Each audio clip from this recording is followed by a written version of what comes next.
Bien, alors la dernière fois, on a parlé d'énergie et de travail. Donc, le travail, je vous rappelle, c'est en fait le travail d'une force associée à un déplacement.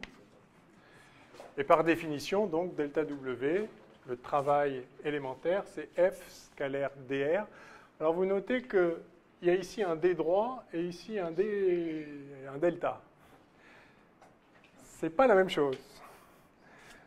Ce n'est pas la même chose, bien que ce soit deux quantités infinitésimales. Donc ça, c'est le travail élémentaire associé à l'action d'une force F avec un déplacement dr, déplacement infinitésimal. Alors, ce dr, c'est la différentielle du vecteur position. Ce delta W, ce n'est pas la différentielle d'une grandeur. Ça, c'est le travail qu'effectue la force F sur un déplacement dr, donc force F par exemple, sur un déplacement dr.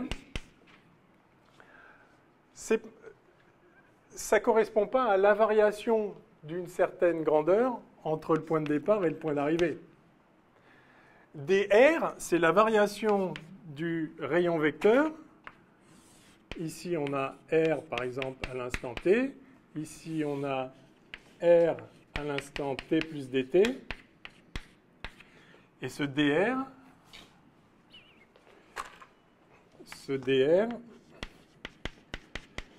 c'est R de t plus dt moins R de t.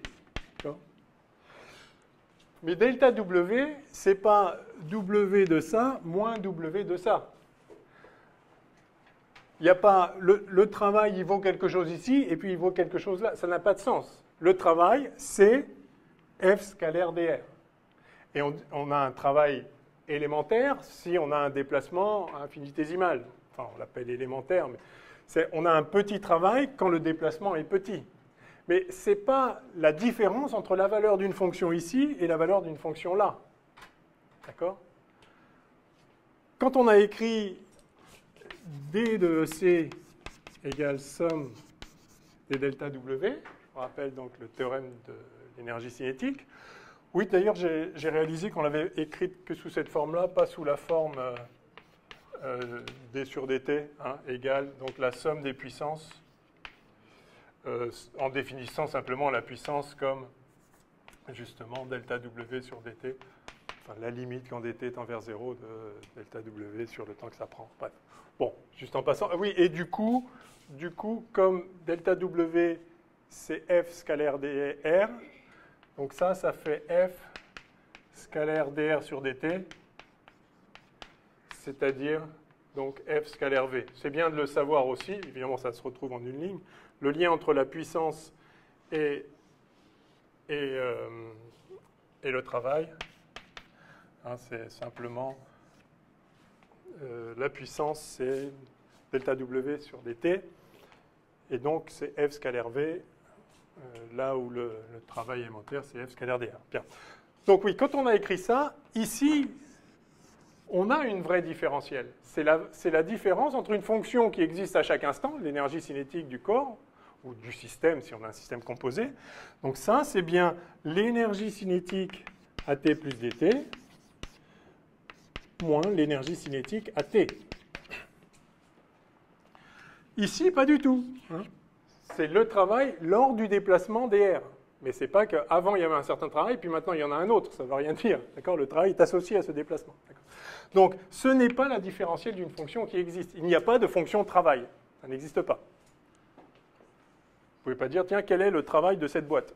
Ça ne veut rien dire, d'accord? Enfin, je me répète 3 ou 4 fois, mais voilà. Alors, par contre, lorsque la force est conservative, c'est ce qu'on avait vu, un travail fourni peut être restitué, et donc, à ce moment-là, à chaque état du système, on peut attribuer une énergie potentielle, qui est justement sa capacité à restituer ce travail. Et donc, dans le cas des forces conservatives, si F est conservative, alors ce qu'on a vu, enfin c'est comme ça qu'on définit l'énergie potentielle, on écrit ça comme ça. Et là, c'est pareil, je n'ai pas insisté là-dessus l'autre fois, mais là, c'est donc le petit delta W qui correspond au déplacement. Ça, maintenant, c'est un D droit, c'est la différentielle de l'énergie potentielle. L'énergie potentielle est une fonction d'état. À chaque état du système correspond une certaine valeur de cette fonction. Donc c'est une fonction d'état. Et ça, c'est juste la variation de cette fonction d'état entre un état et un autre état. Tout à fait normal. W, encore une fois, n'est pas une fonction d'état, ce n'est pas une fonction de l'état du système. Il n'y a pas de variation du travail, il y a un travail élémentaire. Donc ne vous trompez pas, ici c'est un delta, ici c'est un D. Alors c'est important de ne pas se tromper aussi dans l'écriture. D'abord parce que ce serait faux. Ça n'a pas de sens d'écrire dW avec les conventions habituelles de l'écriture des différentiels. Et ensuite, ça permet de vous rappeler qu'effectivement, de ne pas confondre la notion de fonction d'état, de grandeur associée au système, et une notion qui est construite à partir des forces, mais qui n'a pas le même statut du tout. Alors évidemment, ça a les mêmes énergies, et dans le cas ça a les mêmes unités, pardon, celle de l'énergie, et dans le cas d'une force conservative, on a donc, on a donc cette égalité. Alors, ça permet de réécrire, juste c'est le résumé de la dernière fois, ça permet d'écrire que du coup, D de EC, c'est égal à moins somme de D de EP pour les forces conservatives, plus somme de delta W pour les forces non conservatives. Et en faisant passer ça de l'autre côté, en appelant énergie mécanique, la somme énergie cinétique plus énergie potentielle, c'est comme ça qu'on obtient la forme habituelle de conservation de l'énergie mécanique. Alors, ce qu'on n'avait pas fait, et après, vraiment, on passe aux exos, ce qu'on n'avait pas fait, c'est exprimer l'énergie potentielle associée à différentes forces. Ça, c'est important.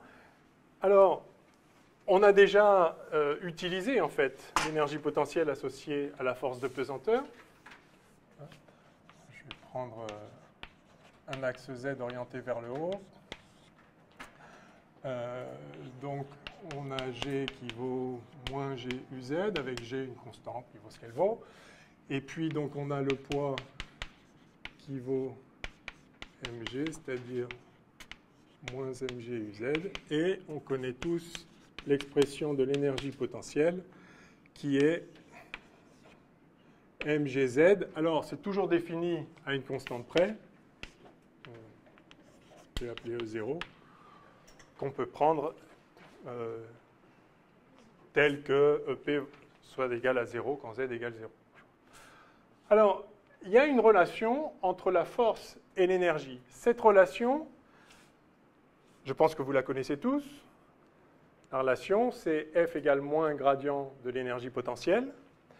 Mais en fait, ce n'est rien d'autre que ceci. Donc, pour une force conservative,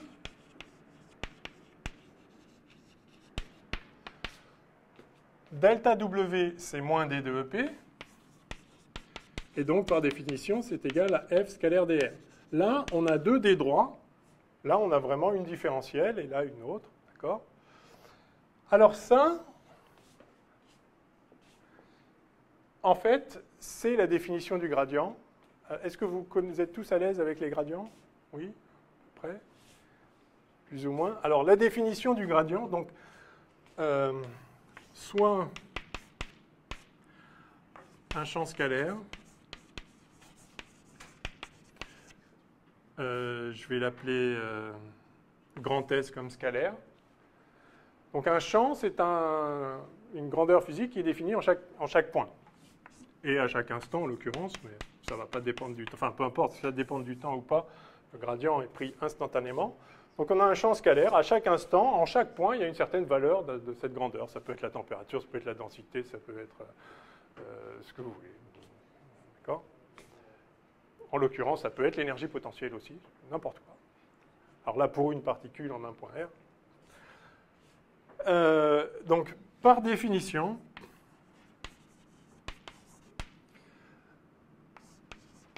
le champ vectoriel grade de S,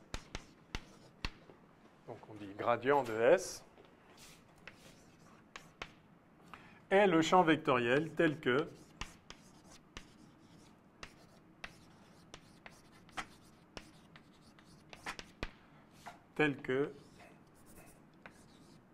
ds égale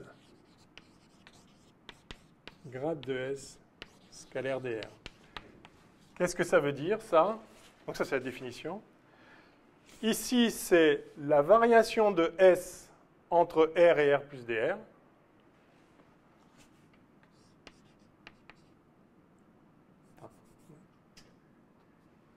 Et ça, c'est justement la variation, le changement de position dr. Donc, vous avez une fonction qui est définie partout dans l'espace. Au point R, au point repéré par le rayon vecteur R, elle vaut S de R. Au point R plus dr, elle vaut autre chose. Ça peut être égal, hein, mais ça peut être aussi autre chose. Si c'est égal si la fonction ne varie pas entre ce point-là et ce point-là, mais elle peut très bien varier. Dans le cas général,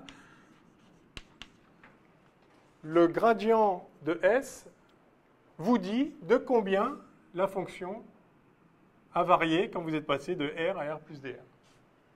Donc la définition du gradient, c'est que lors d'un déplacement dr, la fonction S varie de grade de S scalaire dr. Et ça, alors pour un déplacement infinitésimal, parce que ce que vous voyez là, c'est qu'on a une relation linéaire. S varie proportionnellement à dr quand on se déplace de dr. En gros, ça c'est un développement au premier ordre. C'est exactement l'équivalent lorsque vous avez une fonction f, prendre une fonction f de x à une dimension. F au point x, ça vaut quelque chose, ça vaut f de x. F au point x plus dx, ça vaut autre chose, f de x plus dx. De combien a varié la fonction? Eh bien, df, c'est-à-dire f de x plus dx moins f de x, la variation de la fonction f, c'est égal à, eh bien, au premier ordre, c'est égal à f' de x dx. Donc, quand dx est infinitésimal, ça augmente linéairement avec comme pente la tangente. C'est la définition de la dérivée. C'est la limite, quand dx tend vers 0, de ça moins ça divisé par dx. C'est la définition de la dérivée. Eh bien là, c'est exactement pareil. Donc ce que vous voyez, c'est que quand vous vous déplacez de dx, la fonction f varie d'un certain df qui vaut f' dx. Eh bien là, c'est pareil à 3D. Quand vous vous déplacez d'un certain dr, donc ça peut être suivant dx, mais ça peut être suivant y, suivant z, n'importe quelle direction. Quand vous vous déplacez de dr, la variation de la fonction est proportionnelle au déplacement. Donc c'est la tangente aux surfaces équi S, si vous voulez. Quand vous déplacez de dr, S varie de un certain truc fois dr, et le truc en question, c'est le gradient, par définition. Donc c'est la dérivée, en fait, mais à 3D. On pourrait écrire, avec un certain abus de notation, que grade de f, c'est df sur dr. Mais ça, c'est pas beau, parce que dérivé par un vecteur, on ne sait pas ce que ça veut dire. En fait, ce que ça veut dire, c'est que df égale grade de f scalaire dr. C'est exactement ça que ça veut dire. Donc c'est la définition du gradient.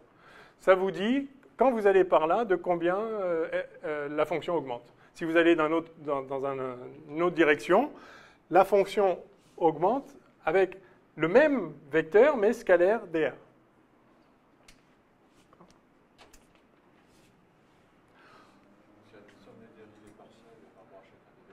Alors, si on est en coordonnées cartésiennes, oui. Et ça, effectivement, on peut le montrer tout de suite.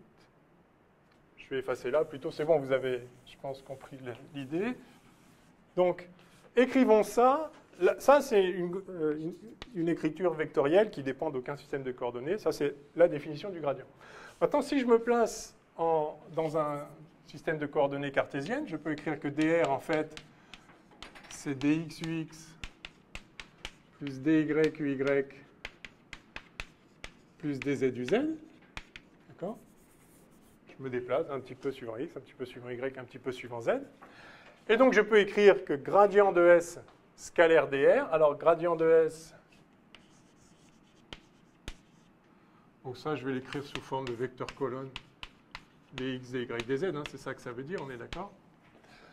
Gradient de s, je vais l'écrire pareil. Je sais pas. Je vais l'appeler... comment je vais l'appeler? Je vais appeler G1 10 x, G comme gradient, enfin... G1 10 y, G1 10 z. D'accord? Why not? C'est un certain vecteur. Il y a trois coordonnées dans le système qu'on a choisi. Et ce que je dis là, c'est que ds, c'est, si je fais le produit scalaire de ça avec ça, j'obtiens gx dx plus gy dy plus gz dz.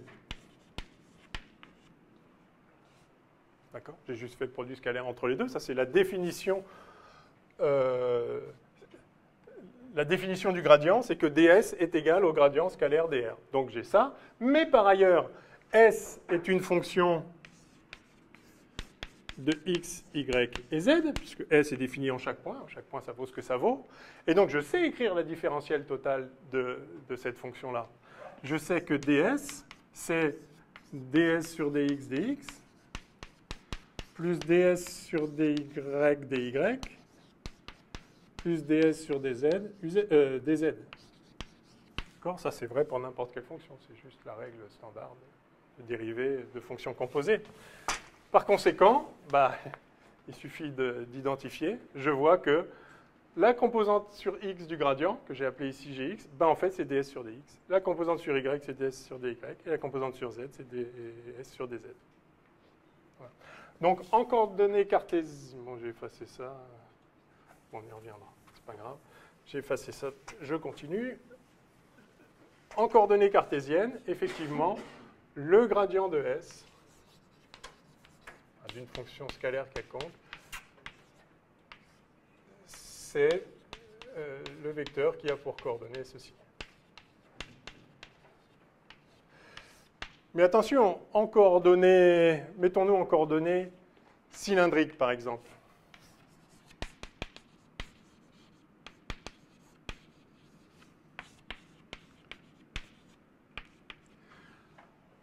Que vaut le déplacement dr en coordonnées cylindriques? Alors, je vous rappelle le dessin de la coordonnée cylindrique, pour avoir ça bien en tête.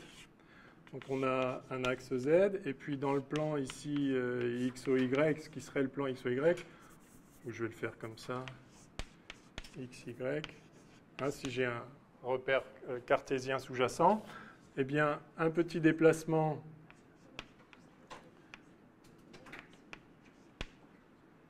si j'ai un point M ici, si j'ai un point M là qui se projette en H, j'ai ici θ, j'ai ici ρ, et j'ai ici Z. D'accord? La hauteur, vous l'avez tous en tête. Alors, si je fais un petit déplacement dr, c'est-à-dire je me déplace suivant R de dr, je me déplace, où je l'avais appelé ρ.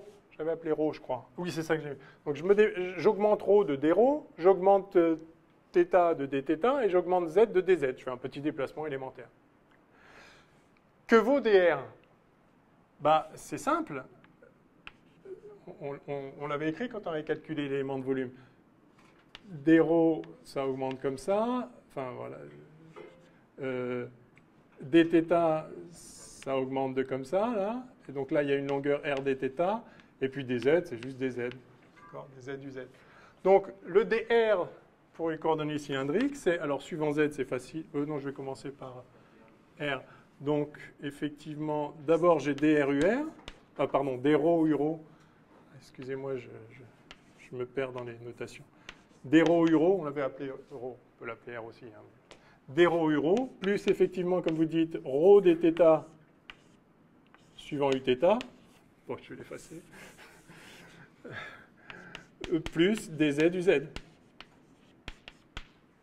Voilà le déplacement dr.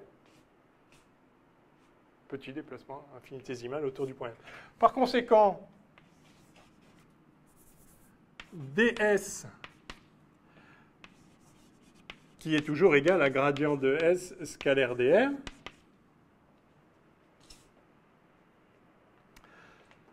va s'écrire dans cette nouvelle base Uro, Uθ, Uz, et plus Ux, Y, Uz, va s'écrire comment? Alors, j'ai dr, on a dit que ça valait dρ r dθ dz. Voilà le vecteur dr. Et le vecteur gradient de S, je vais l'appeler, je peux effacer à gauche, oui. J'aurais pu me mettre là, en fait. Je vais l'appeler G-ρ, Gθ, Gz. D'accord? Il a aussi les composantes suivantes sur la même base. Alors, je fais ce produit scalaire, ça donne quoi? Ça donne G-ρ dρ plus Gθ. Ah, j'ai encore remis R. Décidément, j'y arrive pas. Voilà. Plus, donc Gθ fois ρ dθ plus Gz dz. Voilà. Et ça, c'est égal à ds. Mais que vaut ds? S est en fonction non plus de x, y, z, mais de ρ, θ, z, puisqu'on est en cylindrique. Or, ds égale,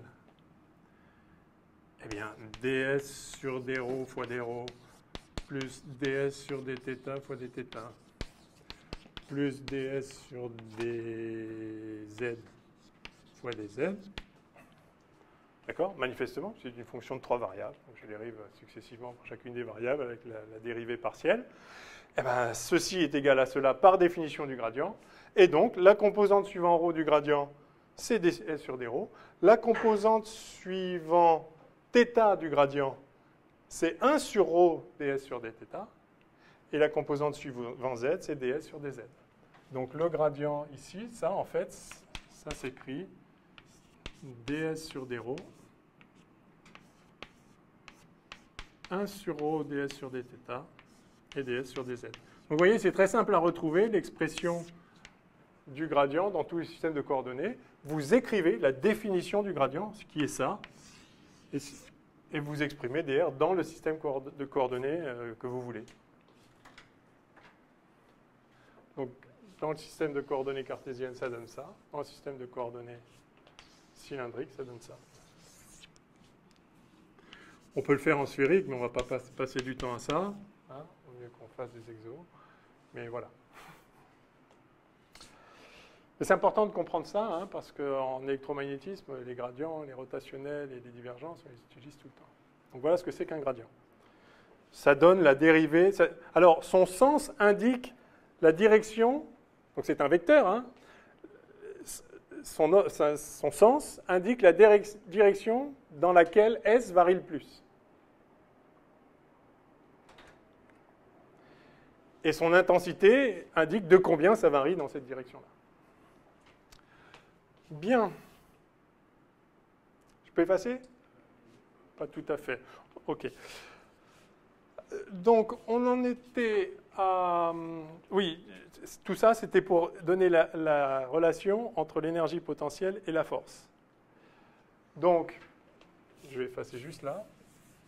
Comme on a défini l'énergie potentielle comme étant moins delta W pour une force conservative, l'énergie potentielle associée à la force conservative, ça, donc, par définition du travail, c'est moins F scalaire dr. Eh bien, vous voyez tout de suite que, par ailleurs, avec cette définition-là, j'ai D de EP qui vaut grade de EP scalaire dr. EP est une fonction, comme la fonction S ici, qui est définie pour chaque position de la particule. Je suis sur un point matériel, mais on peut généraliser ça sans problème. Et donc, par identification, si D de EP, c'est à la fois moins F scalaire dr et grade de EP scalaire dr, eh bien, je vois que F, c'est... Enfin, que F, c'est moins gradient de EP. Alors ça, c'est très important, puisque c'est effectivement la relation qui donne le lien entre une force et son l'énergie potentielle associée, si elle est conservative. Si elle n'est pas conservative, il n'y a pas d'énergie potentielle associée, donc c'est réglé. Inversement, si f dérive d'un potentiel, on appelle ça dérivé d'un potentiel. Dérivé parce que le gradient, c'est une dérivée, hein, essentiellement. Si une force dérive d'un potentiel, alors il y a une énergie potentielle associée que voilà. C'est-à-dire qu'il y a l'intégrale du gradient entre un point de référence et là où on se trouve. Et le point de référence, on le prend où on veut. Voilà à nouveau pourquoi l'énergie potentielle est définie à une constante près. Si vous ajoutez EP à EP n'importe quelle constante, quand vous allez prendre le gradient, ce ne sont que des dérivés, évidemment, ça va faire 0, ça ne va rien changer. Voilà. Alors, donc, pour le poids, P égale moins mg uz, vous pouvez vérifier effectivement, en coordonnées par exemple cartésiennes, que P, c'est bien moins gradient de la fonction mgz. Si vous dérivez ça par rapport à z, ça va vous donner mg. Donc le gradient, c'est mg uz. Si on se reporte à ça, ça ne dépend pas de x, ça ne dépend pas de y, donc il n'y a pas de composante du gradient ni suivant x, ni suivant ux, ni suivant uy. Il n'y a qu'une composante suivant uz que voilà. Alors, prenons maintenant la force élastique.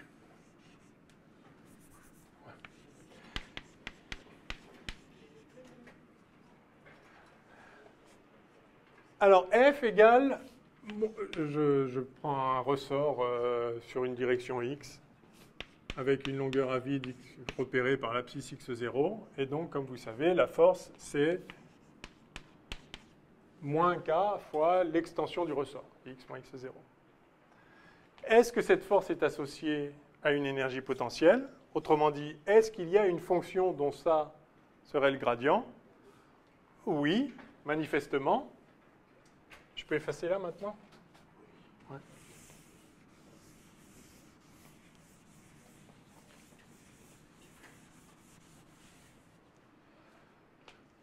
Alors, donc ça, je veux que ce soit le gradient d'une énergie potentielle.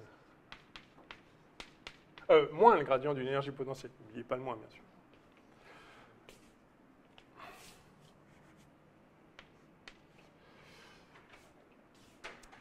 Bien, toujours si je me place en cartésienne, vous voyez que le gradient, c'est ça. Donc là, manifestement, s'il y a une énergie potentielle associée à cette force, elle est dirigée, la force est dirigée que suivant ux. Ça veut dire que ça et ça doit être 0. Donc l'énergie potentielle ne doit pas dépendre ni de y ni de z. Elle ne dépend que de x. Bon, pas surprenant, hein, puisqu'on a un ressort qui ne s'étire que dans une direction. Donc EP dépend de x uniquement. Et cette première composante, c'est ds sur dx, en fait. Donc c'est d de EP sur dx. Donc je peux même mettre des d droits, puisque je sais déjà que ça dépend ni de y ni de z. Donc j'ai d de EP sur dx qui vaut moins k x moins x0.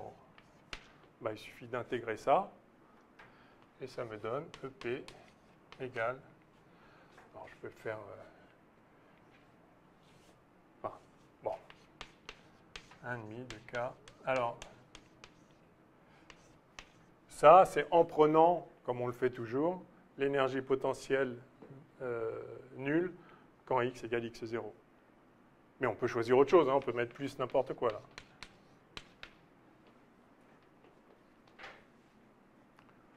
Voilà. Pour ça, vous connaissez. Hein. Alors, l'énergie potentielle associée à la force de Coulomb. Tiens.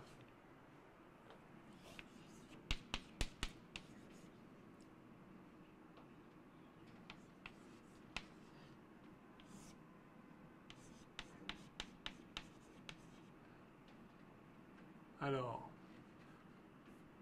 la force de Coulomb créée par une charge Q1 en R égale 0. Et donc, on a une particule de charge Q au rayon vecteur R. Donc la force, c'est Q fois Q1 sur 4 pi epsilon 0 R2 UR. Ben voilà. OK? Est-ce que ça dérive d'un potentiel? Alors ça, oui, bien sûr. Hein, c'est une force fondamentale. Ça dérive d'un potentiel. Quel est le potentiel en question? Alors là, on a intérêt à se mettre en sphérique. Alors je ne vais pas calculer pour les sphériques, mais je peux vous donner... pour les sphériques, c'est pareil. On va avoir sur la composante R la dérivée par rapport à R, et sur les autres composantes, des dérivées par rapport à θ et phi, mais il n'y a rien qui dépend de θ et phi, donc tout ça, ça va être 0. On voit bien que la force, qui est censée être donc moins le gradient d'une énergie potentielle, est uniquement dirigée suivant UR. Donc ça ne dépend que de R. J'ai EP de R. Et ce que je sais, c'est que D de EP sur DR, ça doit valoir moins ça. Hein, puisque la force est moins le gradient. Donc ça doit être égal à moins QQ1 sur 4 pi epsilon 0 R2. Bon, bah, ça saute aux yeux. Hein. EP de R égale QQ1 sur 4 pi epsilon 0 R. Voilà. Si vous dérivez 1 sur R, ça fait moins 1 sur R2. Dirigé suivant UR. Donc vous avez l'énergie potentielle associée à cette force. Alors pareil pour la gravitation, en remplaçant des 1 sur 4 pi epsilon 0 par grand G et des Q par M, et en mettant un signe moins, puisque la force gravitation est attractive. Et voilà quoi. Donc vous voyez comment on fait. Alors à chaque fois que vous avez une force, vous pouvez voir si elle dérive d'un potentiel. Inversement, à chaque fois que vous avez un potentiel, vous pouvez voir quelle force lui est associée, simplement en prenant moins de gradient. Donc se donner la force ou se donner le potentiel, c'est exactement pareil.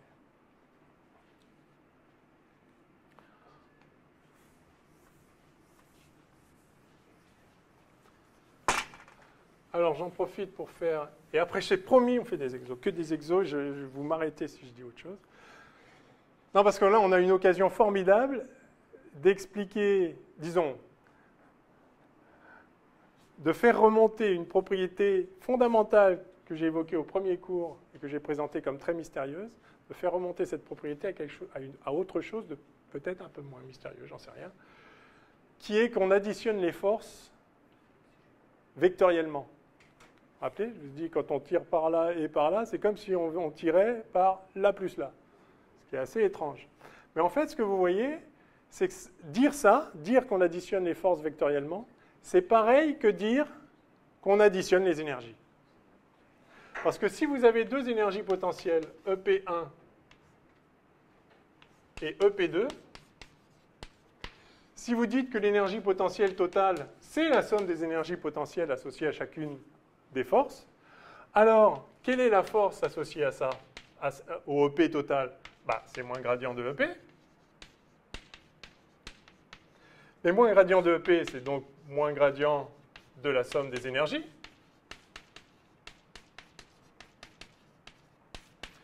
Mais le gradient, c'est une dérivation. La dérivée d'une somme, c'est la somme des dérivées. Donc ça, c'est moins gradient de EP1 plus moins gradient de EP2.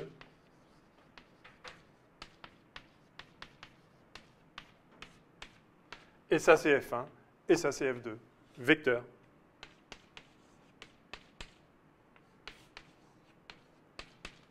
Ah ah, c'est joli quand même.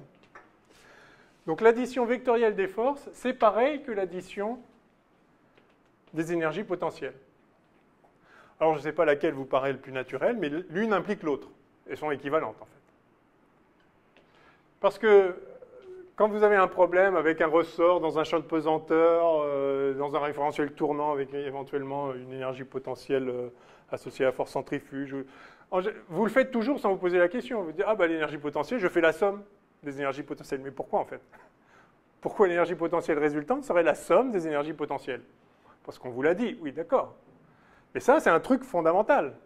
Donc soit on admet ça et on en déduit que les forces s'ajoutent vectoriellement, soit on admet que les forces s'ajoutent vectoriellement et on en déduit cette propriété. En tout cas, il y a quelque chose de profond sur la réalité physique derrière ça. Mais c'est comme ça, effectivement. Est-ce qu'on peut utiliser l'un pour démontrer l'autre? Oui. Ah ben oui, oui, c'est à vous de choisir lequel vous paraît le plus naturel. Mais c'est bien de comprendre que c'est lié. En tout cas, oui, si on vous demande pourquoi les forces s'ajoutent vectoriellement, vous pouvez dire, bah, en fait, c'est parce que les énergies s'ajoutent. Si on vous demande l'opposé, vous pouvez dire, donc, ce n'est pas une explication, mais en tout cas, ça le rattache à quelque chose. Enfin, ça montre que vous avez bien compris le lien entre l'énergie potentielle et la force, qui est un lien de dérivation avec un sigma 1. Bon. Si on vous demande de montrer qu'une force est conservative, on peut utiliser ça. Si elle dérive d'un potentiel, oui. Oui, si vous pouvez montrer qu'il y a, une certaine grandeur scalaire dont le gradient donne cette force, alors oui. Alors c'est le cas. Ok, allez, je m'arrête. C'était promis. Alors, quel exo vous voulez qu'on fasse? Je voulais faire les chocs, mais on ne va pas faire les chocs. Sinon... Le 1? Allez, le 1. Chute verticale avec frottement fluide, ça vous va? Bon, c'est... je peux effacer là? Oui. Alors, c'est archi classique, c'est juste pour vous rappeler cette équation différentielle qu'on reverra 1000 fois et avec laquelle il faut que vous soyez à l'aise, bien sûr. On a un corps de masse m soumis à son poids P égale mg, donc dans un référentiel galiléen, avec un champ de pesanteur constant, qui ne dépend pas de la position. Et en plus de cette force de pesanteur, il y a, donc on nous dit qu'il y a une force de frottement dite fluide, F égale moins lambda V. Donc il y a une force ici, F, moins lambda fois la vitesse, donc qui est proportionnelle à la vitesse, qui frotte, donc qui est opposée à la direction de la vitesse. Et lambda est un coefficient qui vaut ce qu'il vaut. C'est positif, hein, donc d'où le signe moins. Est-ce que vous pouvez me donner déjà la dimension de lambda?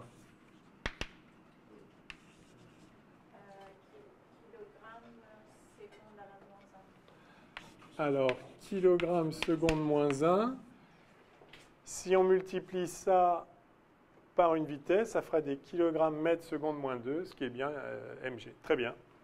Parfait. Voilà, donc lambda est en kilogrammes par seconde. OK.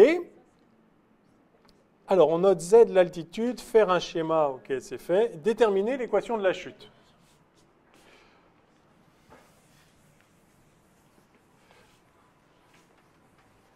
Donc, l'équation de la chute, bah, c'est simplement l'équation de Newton. Alors, il n'y a des forces que sur l'axe vertical. On suppose qu'on...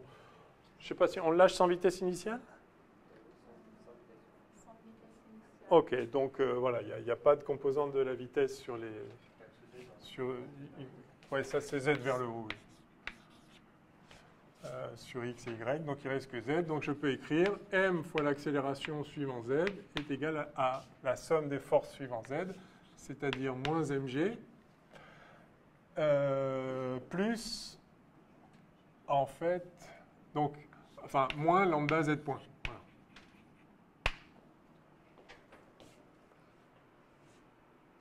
Alors vous ne vous trompez pas sur le signe, hein, c'est bien moins lambda, la force c'est moins lambda v. Et V, c'est Z point. Ce n'est pas parce qu'il va vers le bas que V, c'est moins Z point. Ça, c'est une erreur archi classique.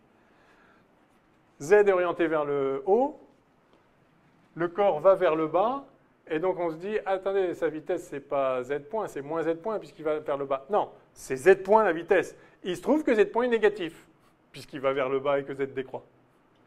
Mais il ne faut pas mettre moins Z point. La vitesse, c'est Z point. Enfin, c'est Z point UZ. Et là, j'ai tout projeté sur UZ. En vrai, je devrais avoir ça.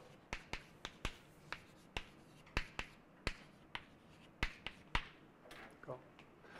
OK, donc si je simplifie par M et UZ, maintenant que je l'ai rajouté, ça va faire Z de point égale moins MG moins lambda Z point.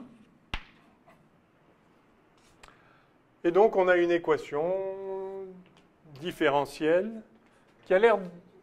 Ouais. Du coup, la Ah, le M, pardon, merci. J'ai divisé à gauche, pas à droite. Donc là, elle a l'air d'être du second ordre, mais c'est une fausse équation du second ordre, puisqu'en fait, elle est du premier ordre en Z points. D'accord? Il n'y a pas de terme en Z. Donc si j'appelle V Z point, qui est justement ce que je cherche, j'ai en fait V point, c'est-à-dire dV sur dt, qui vaut moins lambda sur M V moins G. Donc là, on a une équation du premier ordre, à coefficient constant, tous les coefficients sont constants, avec un second membre, hein, c'est-à-dire que si j'écris ça, je peux l'écrire comme ça, égale moins G. On dit sans second membre quand il y a 0 ici. Et là, il n'y a pas 0, il y a moins G, mais qu'à cela ne tienne. Alors, ça, c'est une équation que vous rencontrerez, que vous avez déjà rencontrée 1000 fois, que vous rencontrerez à nouveau 1000 fois, et qui se résout de façon totalement triviale, à vue. Alors, on va le faire proprement une fois, mais ça, il faut vraiment que vous sachiez le faire facilement. La règle générale, c'est solution générale sans second membre, plus... J'aime bien le faire dans l'autre sens. Solution particulière avec second membre, plus solution générale sans second membre. Enfin, peu importe si. Spasme plus... donc, vous résolvez d'abord la solution sans le second membre, c'est-à-dire avec 0 ici. Et après, vous lui ajoutez une solution particulière avec le second membre. Trouver une solution avec le second membre, c'est très facile. Ça saute aux yeux que si lambda sur... je vais l'écrire en deux temps. Si lambda sur mv égale moins g, c'est-à-dire que v égale moins mg sur lambda, alors v est solution de cette équation. Pourquoi? Parce que V est constant, là, c'est une constante, et donc sa dérivée est nulle.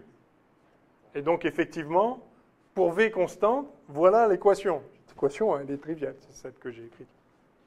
Donc, c'est parce que les coefficients sont constants que c'est très facile de résoudre cette équation, parce qu'il y a une solution évidente qui est V égale constante. Si V égale constante, on peut supprimer ce terme-là, et du coup, on lit la valeur de la vitesse. Oui? Ouais. De départ. Ouais. Je ne suis pas du tout d'accord avec le moins lambda z point uz. Très bien. On a projeté selon uz. Ouais. Donc la force projetée selon uz, elle vaut sa norme, peu importe le moins v, c'est pas ça. Elle vaut la norme de la force Ouais. fois uz. Ouais. Pas moins uz. Je suis d'accord. Après, la norme de la force, c'est pas moins lambda v, c'est lambda v. Le moins, il est rattaché au vecteur v. Alors, je vais corriger un tout petit peu ce que vous avez dit. La norme de V, vous avez dit, c'est pas moins lambda V. La norme de f. Pardon, c'est ça que je voulais dire. La norme de F, vous avez dit, c'est pas moins lambda V, c'est lambda V. Alors, je dis juste une chose, c'est pas lambda V, c'est lambda norme de V. D'accord, ok. D'accord. C'est lambda norme de v. Et c'est ça qui va tout changer. Parce que la norme de V, ce n'est pas Z point. Ici, c'est moins Z point. C'est Z point quand ça monte, c'est moins Z point quand ça descend. En fait, mais il y a plus simple que ça. V, c'est dr sur dt. Là-dessus, on est d'accord. R, c'est Z uz, par définition.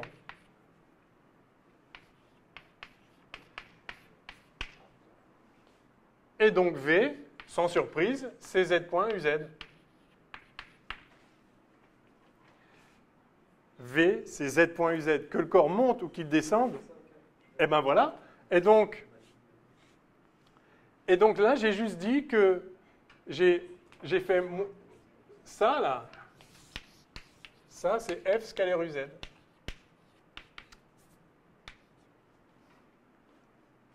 Donc, c'est moins lambda z point uz scalaire uz, c'est-à-dire moins lambda z point. Mais enfin, je suis ravi que vous posiez cette question parce qu'on se trompe tous. Je vais me tromper 2-3 fois pendant l'année. Parce qu'on surcorrige, on dit, on a l'habitude que, en fait, on a l'habitude que z point c'est positif. Et donc on se dit la vitesse c'est z point, mais attention, c'est z point par là, mais vu que là en fait on va par là, du coup c'est moins z point. Non, qu'on aille par là ou par là, la vitesse c'est z point. C'est juste que dans un cas z augmente, et donc z point est positif, dans l'autre cas z décroît, et donc z point est négatif. Mais donc c'est toujours z point projeté sur uz.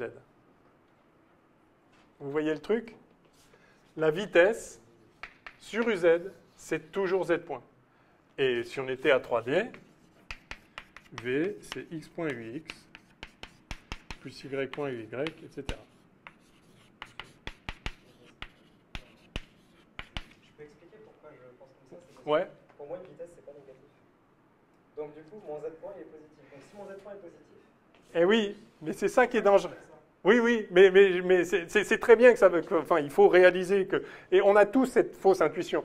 Le problème, c'est que quand on dit la vitesse, on parle de quoi? La norme, la valeur algébrique ou le vecteur? La valeur algébrique. Alors, la valeur algébrique, elle peut être négative. La valeur algébrique, c'est justement la projection sur un certain vecteur. Si vous projetez sur celui-là, vous avez un certain truc. Si vous projetez sur celui-là, vous avez exactement l'opposé, bien sûr. Donc la valeur algébrique... Tandis que la norme, voilà. C'est pour ça que la norme, c'est toujours piégeant. Parce qu'on risque de surcompenser. C'est exactement ce qu'on a en tête. On se dit, bah, la norme, bien sûr, c'est z point, ça on est tous d'accord. La norme de la vitesse, c'est... En fait, non. La norme de la vitesse, c'est module de z point. C'est valeur absolue de z point. Et donc... Enfin, bref. Alors, il y avait d'abord une question là. Oui?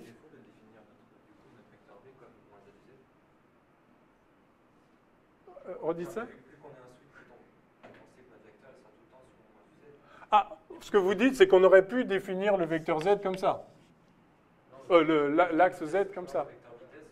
Ah non, le vecteur vitesse, effectivement, là, le vecteur vitesse, il est comme ça, en l'occurrence. C'est pas un problème. Ouais. Ah oui, oui, non, c'est faux. Ah non, c'est pas vrai. Non, parce que sinon, z point... il est négatif, là, puisque z décroît. Donc, si vous définissez la vitesse comme moins z point uz, ça veut dire qu'il est en train de monter, ce qui n'est pas le cas. Vous n'avez pas le choix, vous ne pouvez pas définir le vecteur. Le vecteur vitesse, il est ce qu'il est. Là où vous avez le choix, c'est pour définir le rayon, le R. Parce que vous pouvez orienter l'axe dans ce sens-là ou dans celui-là, ou mettre l'origine ailleurs. Là, vous faites ce que vous voulez. Mais une fois que vous avez un R, bah, la vitesse, vous n'avez pas le choix, c'est dr sur dt, point final. D'accord ? Et c'est ça, effectivement, le piège, c'est qu'on surcompense. Enfin, vous voyez ce que je voulais dire. Mais enfin, c'est très bien de se tromper et de comprendre qu'on se trompe. Et je vous dis, j'ai expliqué déjà 1000 fois pourquoi il ne fallait pas se tromper, et je me trompe encore de temps en temps. C'est-à-dire, on a une espèce de force en nous là, qui nous pousse à mettre des valeurs absolues partout, alors qu'il faut faire attention. Z point, Z point, il peut être positif ou négatif, ça dépend si Z monte ou Z décroît. Mais V, c'est toujours Z point UZ. OK. Je n'ai pas suivi Ouais. pourquoi on a mis dans la solution de V sur dt constant. On a fait la solution. Alors, en fait, là, je cherche une solution particulière. Donc, je cherche à résoudre ça, et en fait, alors... soit ça vous saute aux yeux, soit ça vous saute pas aux yeux. Mais en général, la première fois, ça saute pas aux yeux. Mais vu que c'est tout le temps la même chose qu'on fait, ça finit par sauter aux yeux. Il est clair que si V est constant, ce terme-là s'en va. Et du coup, est-ce que V est constant, c'est possible avec ça? Bah oui, il suffit que V soit moins G, M sur lambda. Donc c'est ça la vertu des équations à coefficient constant, c'est qu'il y a des solutions constantes du coup. Et je vais la trouver. Enfin, il suffit de virer toutes les dérivées et ça devient une équation toute bête, algébrique, sans dérivée. Donc la solution particulière avec second membre, elle est complètement triviale dans le cas où on a des systèmes des systèmes à coefficients constants. Voilà, donc ça, c'est une première solution. Donc, OK. Et puis maintenant, il faut trouver une solution générale, pas juste une solution. Là, on a une solution, mais on n'a pas toutes les solutions. Donc, il suffit d'une comme ça, une sans second membre, une avec second membre, et plus n'importe quelle sans second membre, parce que du coup, si on fait la somme d'une telle que ça égale G moins G, plus n'importe quoi tel que ça égale 0, évidemment, ça va être égal à moins G. Pour la partie où ça fait 0, bah, ça va faire 0. Pour la partie où ça fait moins G, ça va faire moins G, donc ça marchera. Donc, toutes les solutions de cette équation-là peuvent s'écrire comme ça. Et inversement, toute somme d'une solution, n'importe laquelle particulière, plus de n'importe quelle solution générale, va vérifier ça. Donc c'est complètement équivalent. Oui ?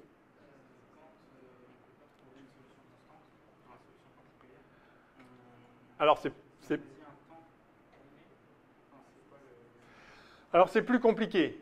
Si les coefficients ne sont pas constants, en règle générale, les équations différentielles, vous ne pouvez pas les intégrer. Il n'y a pas une fin. Si vous mettez n'importe quelle équation différentielle, avec ici une fonction du temps, ici une autre fonction du temps, et puis ici, même pendant qu'on y est, une autre fonction du temps, c'est juste impossible à intégrer de manière générale. Il y a des cas particuliers où ça s'intègre. Alors le cas le plus simple, c'est quand tout est constant, c'est ce qu'on fait là. Mais il y a des cas où, par exemple, on le verra quand on fera des régimes forcés, par exemple en électricité ou même en mécanique, si vous faites une excitation sinusoïdale, en fait, si les autres coefficients sont constants, la réponse va toujours être sinusoïdale. Et donc, vous pouvez le résoudre. Mais il n'y a pas il y a certaines équations avec certaines valeurs de f et de g qui ont pu être résolues, mais ce n'est pas la majorité. Alors, vous allez en bibliothèque, vous avez des gros bouquins comme ça où les matheux ont compilé des solutions de certaines équations différentielles avec certaines fonctions particulières, mais de manière générale, il n'y a pas de solution. Enfin, il n'y a pas de raison qu'il y ait une solution analytique, parce que ce qu'on appelle solution analytique, c'est une solution qui s'exprime avec, en gros, des plus, des fois, des moins, des cosinus, des logs et des exponentiels. C'est tout. Et vous faites des combinaisons de ça. Donc, sinus de exponentiel, de racine, de tangente, ça va. Mais il n'y a aucune raison que la solution de n'importe quelle équation s'exprime avec ces fonctions simples, qui sont les quelques fonctions que vous avez sur votre calculette. Donc, la plupart du temps, il n'y a juste pas de solution. Donc, raison de plus pour connaître les cas où il y a des solutions et connaître la solution. Donc, les cas qu'on rencontrera, ce sont les équations donc, du premier ordre à coefficient constant, avec ou sans second membre, puisque le second membre, c'est très simple de trouver une solution, et puis les solutions du second ordre à coefficient constant, avec ou sans second membre. Sans second membre, c'est égal 0, ou avec un forçage, et en général, un forçage sinusoïdal. Un second membre sinusoïdal. On verra ça plus tard, le second ordre. Mais donc, voilà pour le premier ordre. Donc, on a une solution particulière avec second membre qui est trivialement V égale moins mg sur lambda. Et puis maintenant, je vais chercher une solution sans second membre, c'est-à-dire dv sur dt du coup égale moins lambda sur mv. Et là, c'est très simple, hein, ça fait dv sur v égale moins lambda sur m dt. D'accord ? Et ça s'intègre en log. Et ça, c'est juste une constante qui s'intègre. Hein. Donc, si vous sommez, on va dire, de v de 0 à v de t, alors, je ne vais pas le faire comme ça. Bon, ok, je vais simplifier. Donc, vous allez avoir... Je vais l'écrire mal, je vous explique après pourquoi c'est mal, mais je vais le faire quand même, parce que c'est beaucoup plus simple à écrire. Donc, ça s'intègre en log de v. Ça s'intègre en moins lambda sur mt plus une constante. Je l'appelle quoi, la constante? Je l'appelle c, si vous voulez. Et maintenant, je prends l'exponentielle de ça. Et donc, l'exponentielle du log, c'est v. Et je trouve que v, c'est e puissance moins lambda sur mt plus c, c'est-à-dire k fois e puissance moins lambda sur mt, avec k égale e puissance c. Enfin, peu importe, c'est une constante. Et celle-là, elle peut être n'importe quoi. Oui?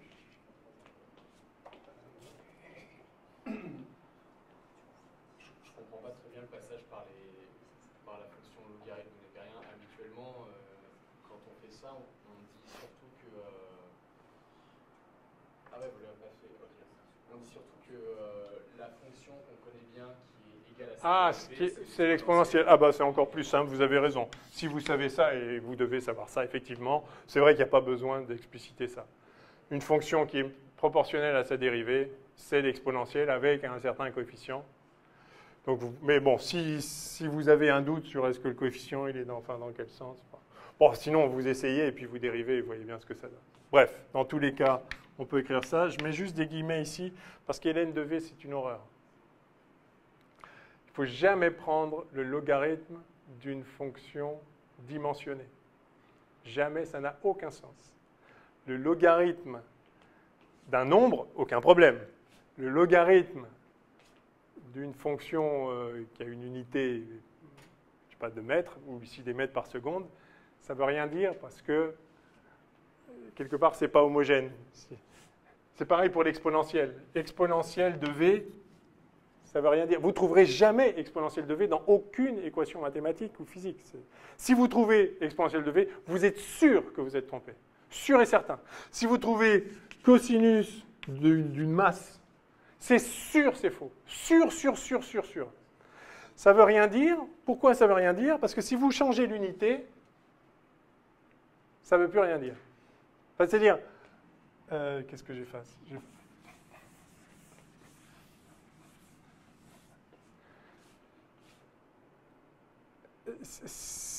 Comment dire?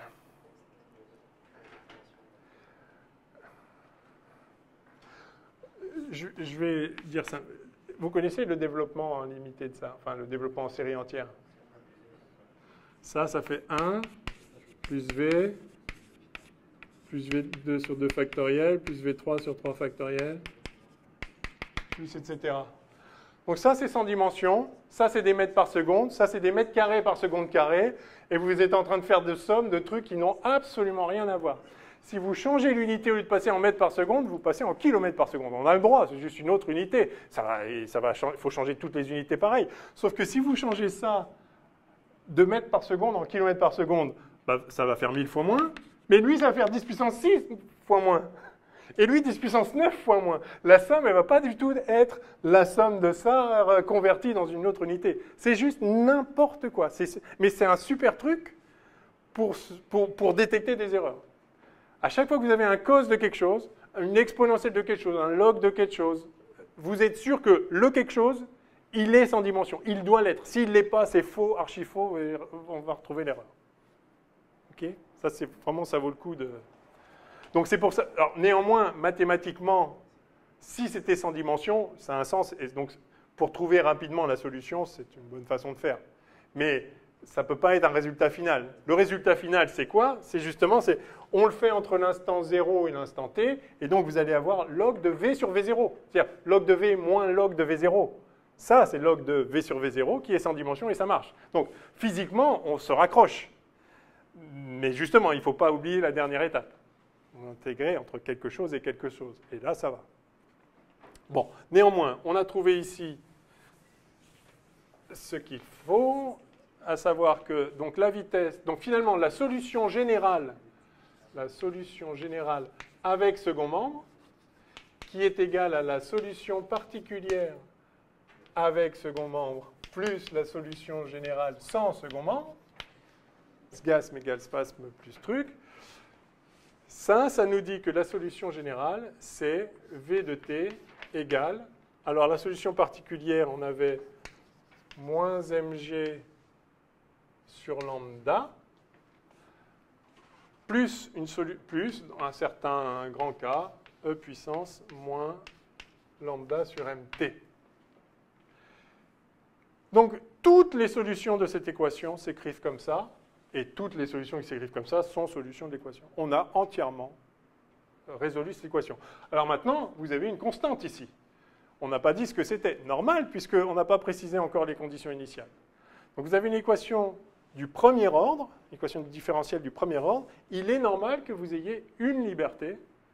C'est-à-dire que vous n'avez pas une solution, vous avez un ensemble de solutions. Chaque solution correspondra à une condition initiale particulière.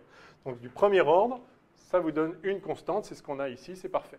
Alors, qu'est-ce qu'on va implémenter comme condition initiale? Bah, ce qu'on nous dit, on nous dit que V à t égale 0, c'est 0. Et donc, il suffit de l'écrire. Donc, ça, c'est la condition initiale.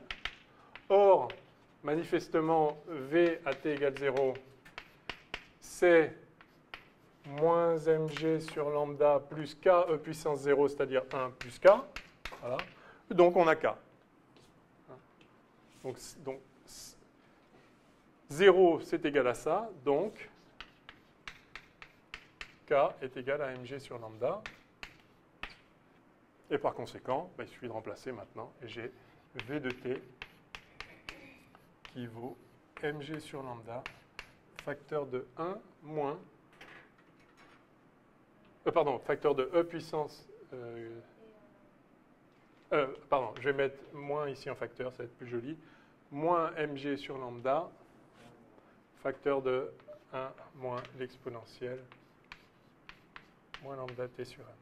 Donc voilà maintenant la solution de l'équation avec la condition initiale choisie.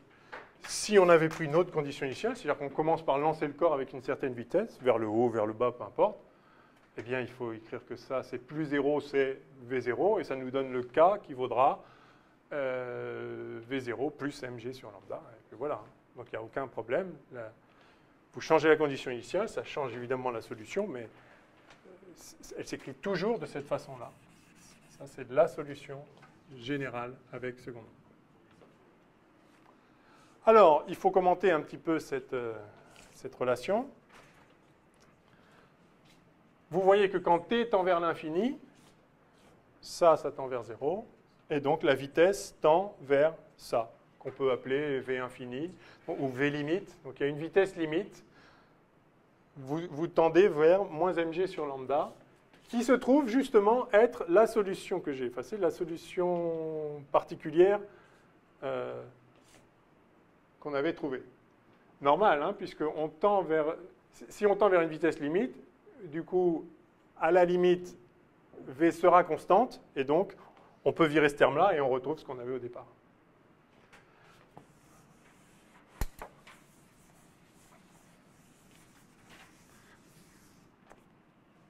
Donc, il existe une vitesse limite qui vaut moins mg sur lambda, et on peut représenter le graphe de la vitesse. Alors, ça va tout être négatif parce qu'on a orienté z vers le haut, qu'à cela ne tienne. En fonction du temps.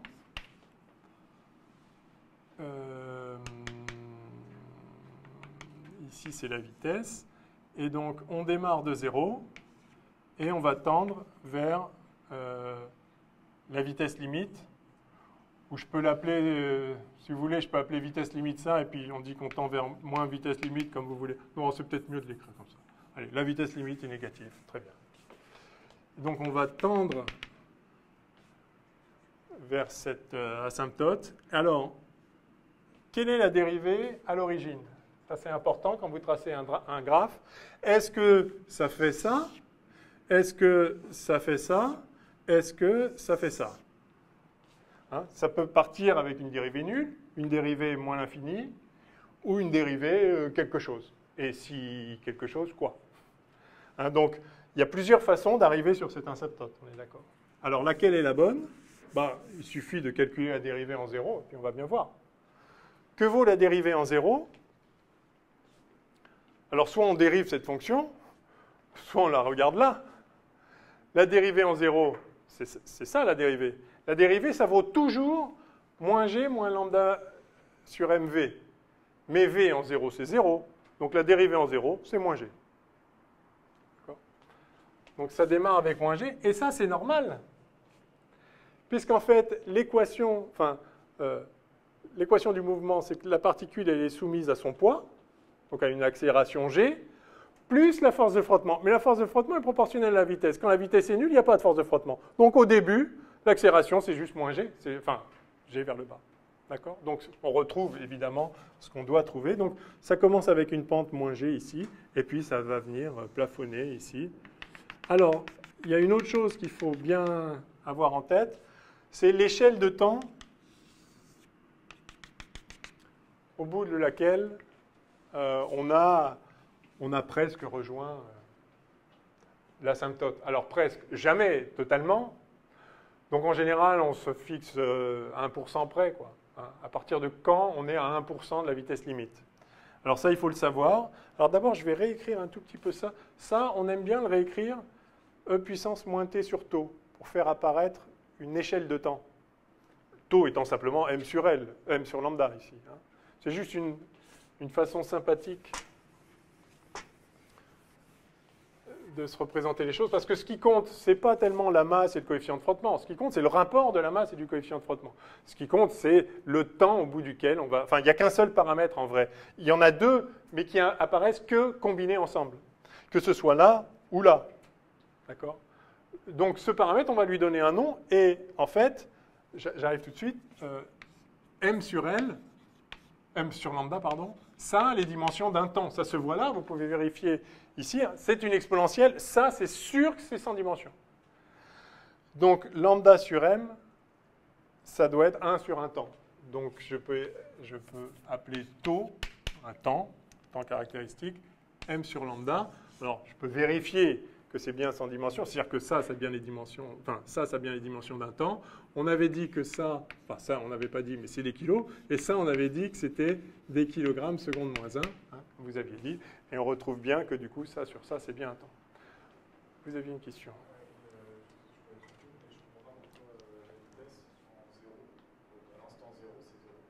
Parce que E puissance 0, ça fait 1. Voilà. OK. Alors, donc, on a ici 1 moins E puissance moins t sur tau. Du coup, je peux le réécrire comme ça. Donc, V égale V limite facteur de 1 moins E puissance moins t sur tau. Donc, ça, c'est une forme très classique où on tend vers 1 exponentiellement vite avec une échelle de temps tau. C'est-à-dire qu'à chaque fois qu'on ajoute un temps tau, on divise par E l'écart à la valeur limite. Alors, si vous regardez bien, ici, donc on a dit qu'on avait moins g comme pente. D'accord? Question, où est-ce que ça coupe l'asymptote? À quel instant? Eh bien, justement, à tau.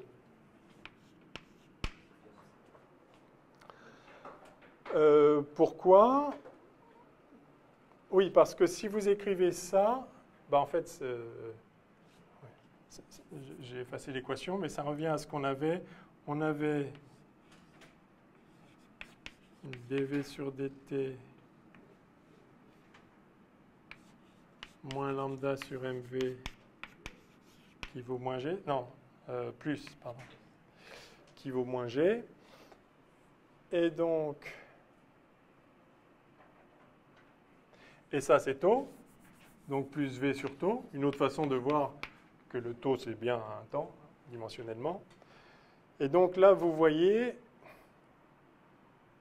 que si vous prenez dV sur dt, c'est la pente.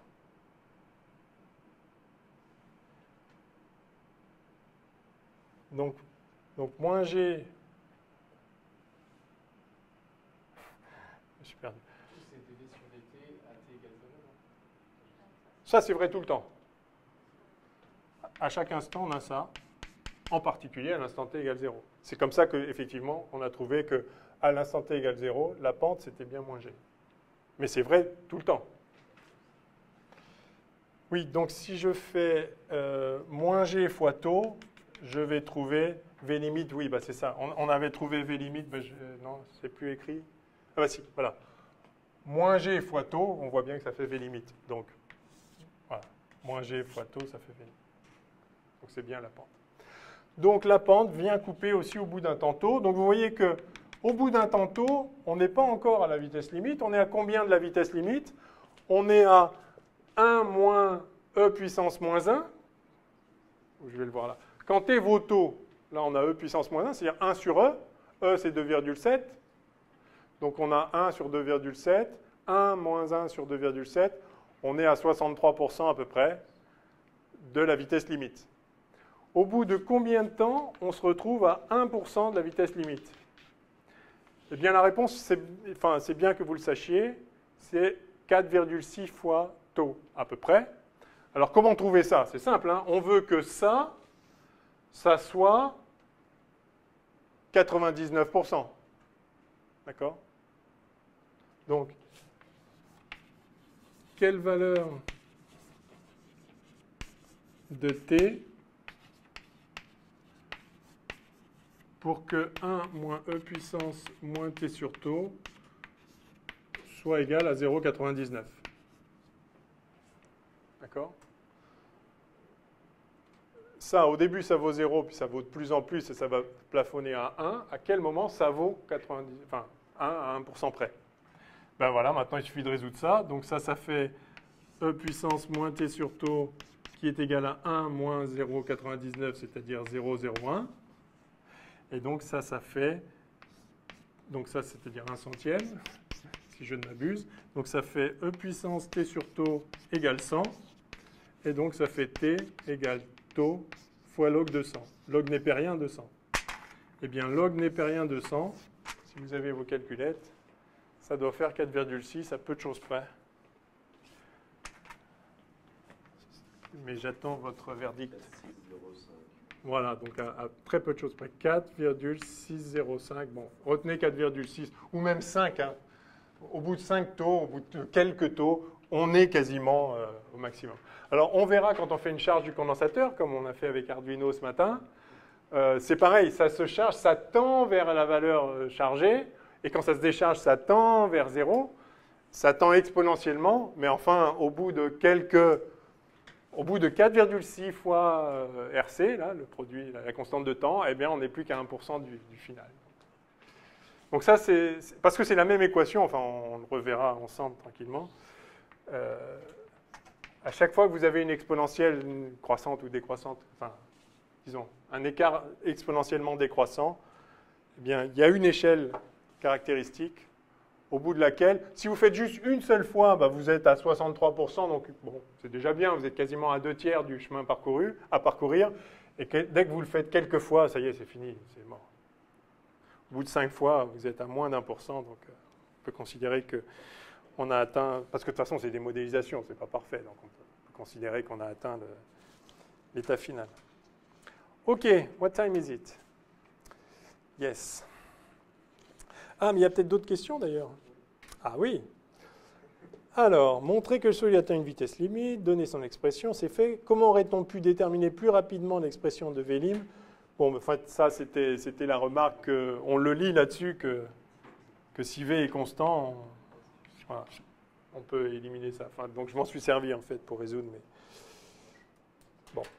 Alors, on suppose que la vitesse limite est atteinte. Okay. Déterminer alors l'expression de la puissance des forces de frottement ainsi que de la puissance du poids. Ah, soit dit en passant, on nous demandait aussi l'altitude Z. Ah oui, on n'a pas Z de T, on a V de T. Ah, donc il faut intégrer ça maintenant. Alors on va le faire quand même. Hein.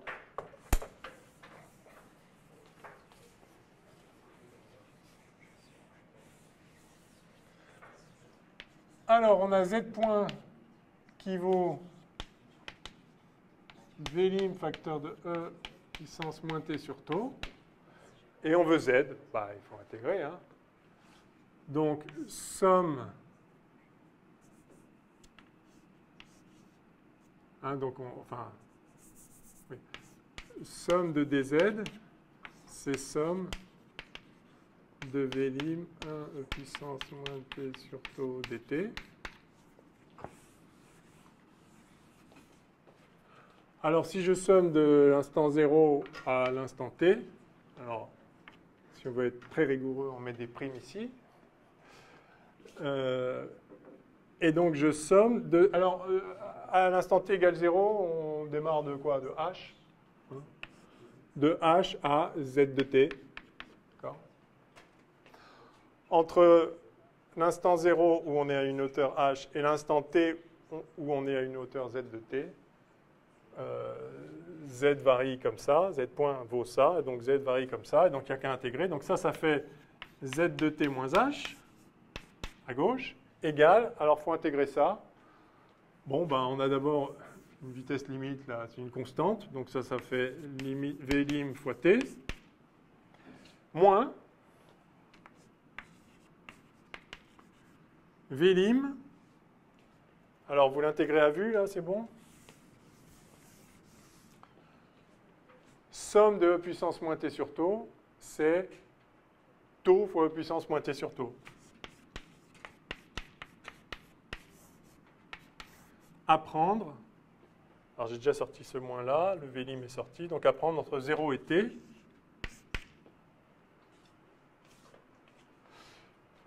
va y avoir un prime là.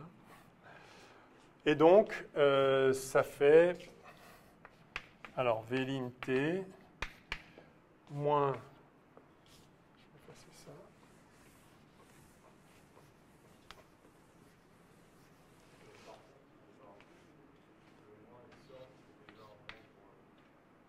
Ah oui, oui, exact, bien vu. Il y a un autre moins là, donc on va mettre le plus là. Merci, effectivement, c'est puissance moins T sur taux. Bien vu. Alors, V lim T plus V lim taux fois E puissance moins T sur taux moins 1.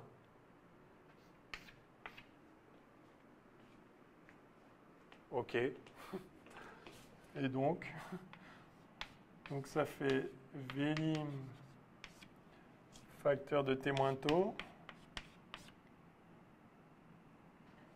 Il est où? Ah oui. Ouais. Plus. Oui, bon, bah, ok. Je peux mettre V lim en facteur. Bah, enfin, c'est peut-être bien déjà comme ça, en fait. Enfin, je me rends pas compte. Oui, enfin, bon, voilà, ça fait ça, quoi. Enfin, Z, c'est H plus ça. Alors, attention, hein, V lim est négatif, hein, tel qu'on l'a dit. Donc, c'est pour ça, Z décroît bien. Hein. Le V lim, c'était moins G taux.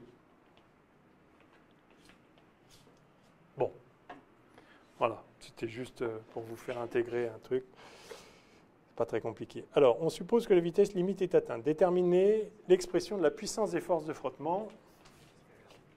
Alors, effectivement, on l'a rappelé juste avant. Donc, la puissance de la force de frottement, c'est F scalaire V. Alors, F, c'est moins lambda V. Donc, c'est moins lambda V scalaire V. Donc, c'est moins lambda V2. Proportionnel au carré de la vitesse. Et V, on l'a, enfin, on l'avait. Ah ben, si, elle est là.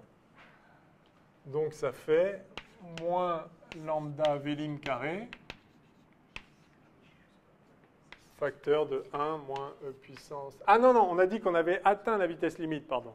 Donc, en fait, c'est moins lambda V lim carré. D'accord? Et V lim, c'était donc, on a dit que c'était G taux, et taux, c'était M sur lambda. Donc, c'est moins lambda G M sur lambda, tout ça au carré. Donc, ça fait moins M2 G2 sur lambda. Alors, c'est négatif, hein? La force de frottement a une puissance négative, elle travaille négativement, elle s'oppose au mouvement. Donc ça, c'est normal. Et donc, voilà ce que ça fait. Alors, c'est censé faire des watts, ça. On a des kilogrammes carrés, mètres carrés seconde moins 2, ça c'est pour le numérateur. Et ça, lambda, on a dit que c'était des kilogrammes par seconde. Donc ça fait bien des kilogrammes, mètres carrés, seconde moins 1. Est-ce que c'est bien pour une puissance, ça? C'est bien... Non, c'est pas bien. Non, c'est pas bien. Ah non, c'est puissance moins 4, là. Donc là, maintenant, c'est bien. Si on retire la vitesse, ça fait des kilogrammes mètres seconde moins 2. C'est bien une force fois une vitesse. Donc, c'est bon. Donc ça, c'est des watts, en fait. Hein. Des joules par seconde. OK, et maintenant, la puissance du poids, bah, c'est pareil. Hein. C'est P scalaire V. c'est donc moins mg uz scalaire, donc la Vlim uz. J'efface ça. Rappelez-vous, Vlim est négatif. Et donc ça fait moins mg, et donc j'ai dit que Vlim c'était g fois gm sur lambda. Mais avec moins. Donc ça fait plus, et on trouve m2 g2 sur lambda. Comme c'est bizarre. Donc la puissance du poids est opposée à la puissance des forces de frottement. Ben, c'est normal, puisqu'on a une vitesse constante, on a atteint la vitesse limite, la vitesse est constante, donc par le théorème de l'énergie cinétique, D de C égale somme des travaux, on sait que la somme des travaux est nulle. Donc sur n'importe quel déplacement, le poids travaille positivement, exactement d'autant que la force de frottement travaille négativement. Et la somme des travaux est nulle. Alors, si on raisonne sur un déplacement, et si on raisonne instantanément sur la puissance, les puissances sont opposées, égales, opposées. Enfin, opposées. Voilà. Donc on a bien, énergétiquement, on comprend pourquoi on a une chute à vitesse constante. Alors si... Ah oui, bon là c'est une petite question... Si on fait l'expérience sur Terre, on s'aperçoit que dans sa chute, le solide S est dévié de la verticale. Pourquoi? Alors, Coriolis, absolument. Voilà. Donc on ne va pas écrire... Ah si, on nous demande de l'écrire. Allez, juste pour le fun. Qui connaît l'expression de la force de Coriolis? Donc la raison, c'est que la Terre n'est pas en fait un référentiel galiléen, contrairement à ce qui a été supposé là. Pas tout à fait galiléen.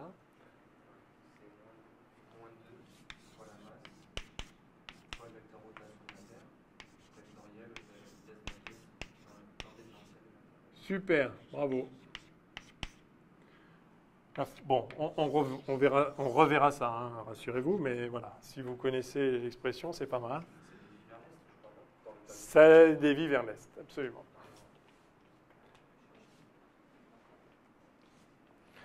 Force de Coriolis, moins 2m oméga vectoriel V dans le référentiel. Donc je mets V relatif, enfin je sais pas, je devrais mettre V, enfin la vitesse dans le référentiel en question. Bon, c'est pas la peine de s'attarder là-dessus.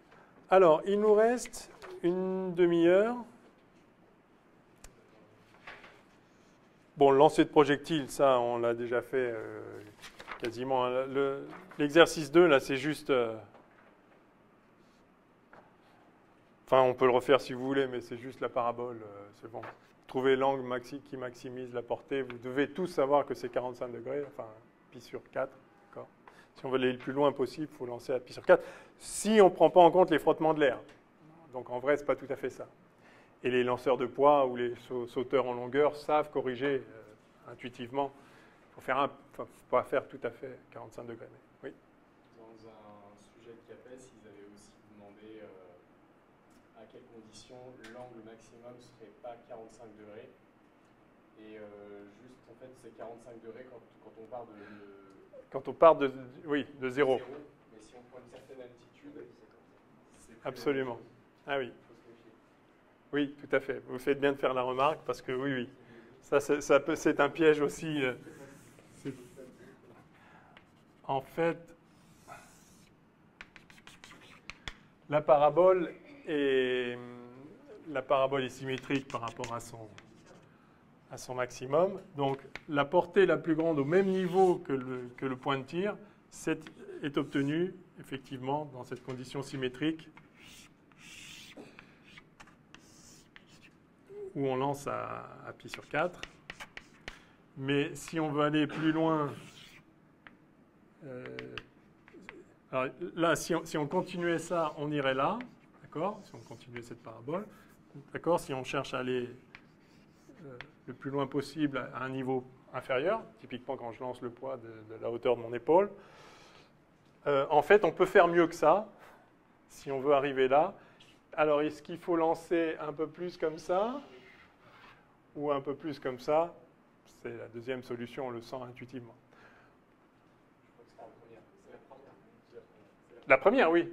Ah, pardon, non, c'est celle où on lance un peu en dessous. J'ai dit le contraire, bon, excusez-moi. Oui, bien sûr. Puisque là, en fait, déjà ici, on va retomber... Enfin, puisque ça, c'est l'optimum pour arriver là, ça veut dire que si on lance avec un autre angle ici... Non, pardon. Donc, oui. Ça veut dire que si on lance avec un autre angle, on va retomber avant. Et donc, soit on fait ça, et alors on va aller plus près. Donc, la seule façon d'aller plus loin en dessous, c'est de faire ça. Donc, il faut lancer avec un angle plus faible.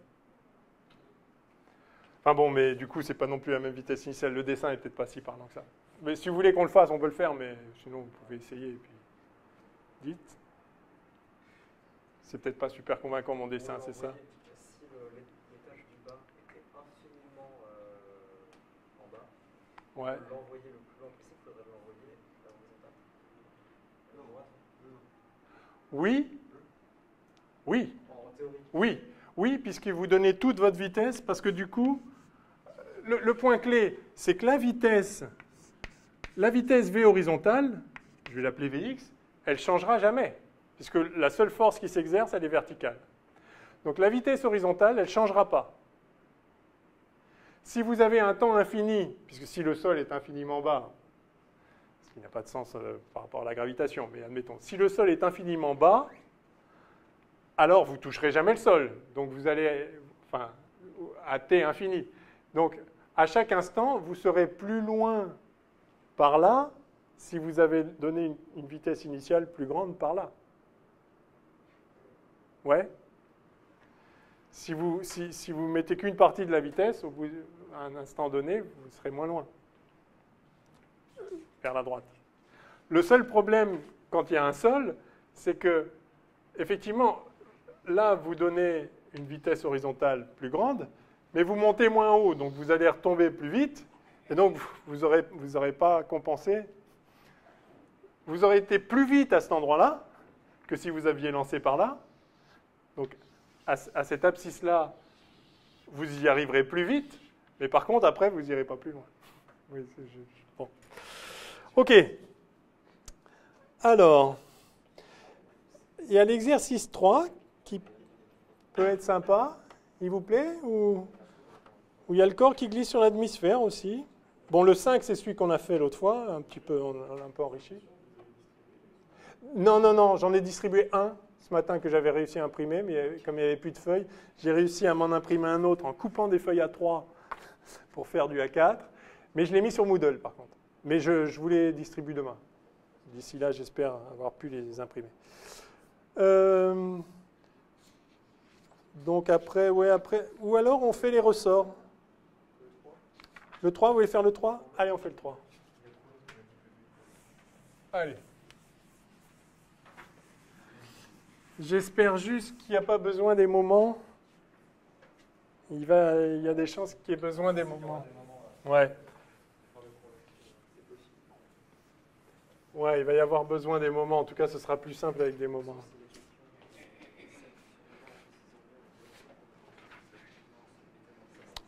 Ah, peut-être pas. Je pense que si. Bah si, parce que peut-être avec les symétries, on peut s'en sortir, mais... Non, de toute façon, on voudra, même si on peut s'en sortir parce que la situation est très symétrique, bah oui, en tout cas, on voudra faire une remarque sur les moments et puis explorer ce qui se passerait si ce n'était pas symétrique comme ça, donc il vaut mieux le garder. Je vous propose plutôt de faire le 8 du coup, parce que c'est très simple, et des ressorts. Donc là, on va avoir une équation du second ordre. On verra si on la résout. Alors, exercice 8. Donc ça commence tout simple. On a un corps de masse M.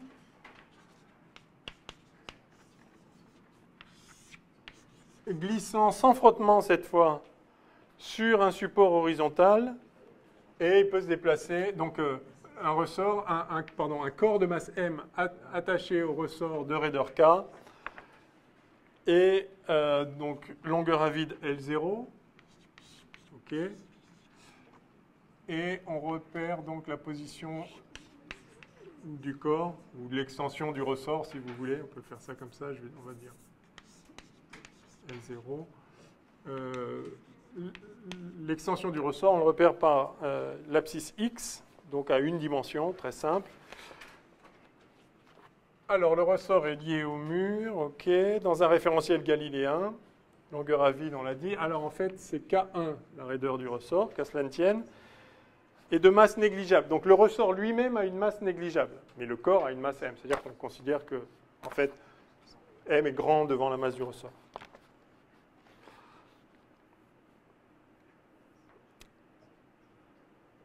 Alors,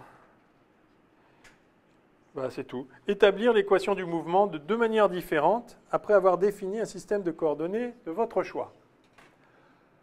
Alors, qu'est-ce qu'on prend comme système de coordonnées? Oui, on n'a qu'à une dimension, donc on va prendre effectivement une coordonnée cartésienne ici, x, l'abscisse standard, mais où on met le 0?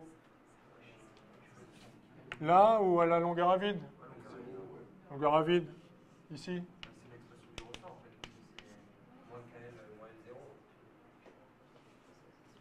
Oui, mais donc, ce serait kx moins L0 si on met le 0 là, et si on met le 0 là, ce sera juste kx, plutôt plus sympathique. Hein. Alors donc, quelles sont les forces? Il y a le point, il y a la réaction normale qui va compenser le point, puisque c'est la seule haute force qui se trouve sur l'axe vertical.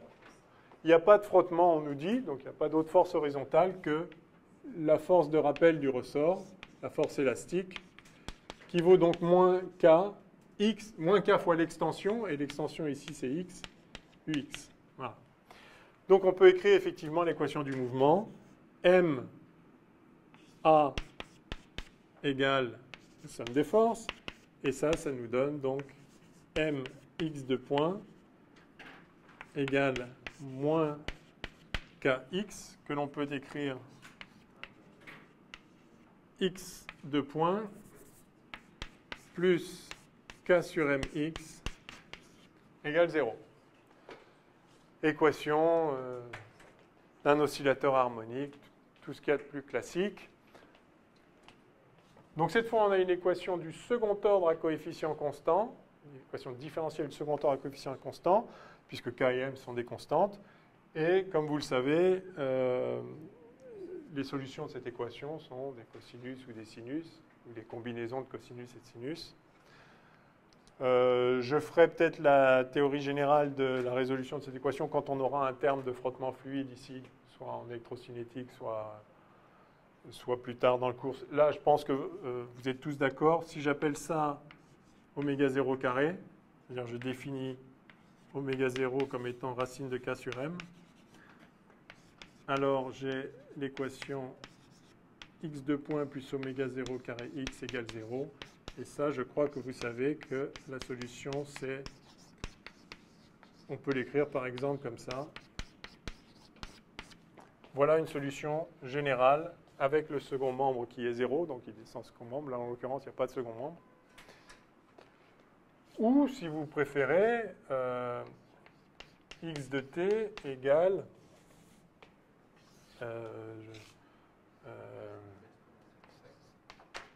oui, alors d'abord, je vais faire A' cos oméga 0t plus B' sin oméga 0t. Je mets un prime, ce n'est pas une dérivée, hein, c'est une autre constante, c'est tout.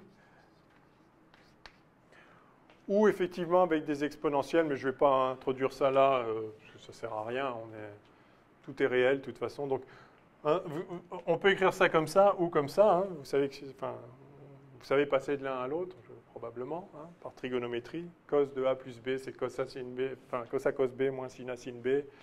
En regroupant, voilà, on fait sortir. Donc là-dedans, il y a l'air d'avoir qu'un cosinus, mais il y a un cosinus et un sinus si on le développe. Donc maintenant, il y a deux constantes d'intégration. Ici A et phi, bien ici A' et B', avec des liens entre elles, mais peu importe. Donc on choisit une des deux formes qui nous convient. Et on résout l'équation, enfin ça c'est la résolution de l'équation générale, et pour un cas particulier, c'est-à-dire pour des conditions initiales particulières, on va pouvoir déterminer la valeur des deux constantes qui correspondent à ce cas particulier. Bien, alors qu'est-ce qu'on nous demande? On nous dit de le faire de deux façons différentes. Donc ça en voilà une, on a écrit l'équation du mouvement. Une autre façon de le faire, c'est quoi? Énergie, absolument. Alors, on a ici, bon, on a cette force et cette force qui se compensent, et si c'était pas là, ce serait pareil. Donc on a dit qu'en gros, dans le problème, on n'a qu'une force, et cette force est conservative. Et donc elle dérive d'un potentiel. Il n'y a que des forces conservatives, par conséquent, l'énergie mécanique se conserve. EM égale constante. Donc ça vaut ce que ça valait au début, quoi que ce puisse être. Et que vaut l'énergie mécanique? C'est l'énergie cinétique plus l'énergie potentielle. Alors l'énergie cinétique, c'est 1,5 de mV2, alors V2 c'est x point carré, plus l'énergie potentielle, donc on l'a calculé au début du cours, donc 1,5 de kx2. Donc ça, faites attention, c'est 1,5 de k fois l'allongement au carré. Si on avait pris le 0 de l'axe des x ailleurs, ce ne serait pas forcément x2. Donc n'apprenez pas 1,5 de kx2, apprenez 1,5 de k l'allongement carré. En l'occurrence, l'allongement, c'est petit x, parce qu'on a pris astucieusement le 0. Donc voilà l'énergie mécanique. Et ça, c'est constant. Et dire que c'est constant, c'est pareil que dire que sa dérivée est nulle. Sa dérivée par rapport au temps est nulle. Donc d de m sur dt égale 0. Eh bien, il suffit de dériver. Donc, si on dérive x point carré, ça fait 2x point x de point. Donc, ça fait m x point x de point. Et puis ça fait k x point x. Et tout ça, ça fait 0.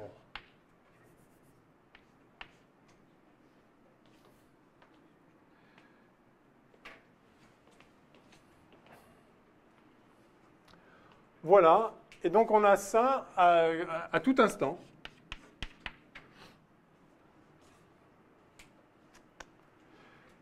Et maintenant, on peut retrouver l'équation de l'oscillateur harmonique ici. J'aurais pu encadrer en rouge quand même. Simplement en divisant par x point. Alors pourquoi on peut diviser par x point? On peut diviser par x point si x point n'est pas nul. X point peut être nul en fait. En fait, x point est nul très souvent, chaque demi-période. X point est nul ici et là. D'accord? Enfin, ça va osciller, compression, extension, compression maximale, extension maximale. Et à un moment, x point vaut 0. Mais ce qui est important, c'est que x point vaut 0 qu'à un moment, il ne va pas rester plus longuement. Qu'à un instant donné. X point ne peut pas rester à 0 parce que x point va être à 0 quand x n'est pas nul, et donc il y a une force qui s'exerce sur le corps quand x point vaut 0.